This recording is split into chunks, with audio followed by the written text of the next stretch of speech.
వాళ్ళకి లేదు. మ- మ- మంత్రుల భార్యలకు అంటారు కానీ పంపిస్తే వీళ్ళు కట్టుకునేటట్టున్నారు.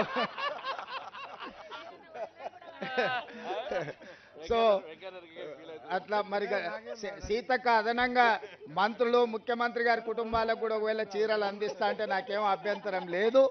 కానీ ముఖ్యంగా మా ఆడపడుచులకు ప్రజాప్రతినిధులందరికీ కూడా మా సీతక్క ఈ చీరను అందించాల్సిందిగా, వాళ్ళందరూ కూడా ఈ చీరను కట్టుకొని ఒక వెబ్సైట్ సీతక్క ఒకటి క్రియేట్ చేయి, అందరూ చీర కట్టుకొని నీకు పోస్ట్ చేయాలి.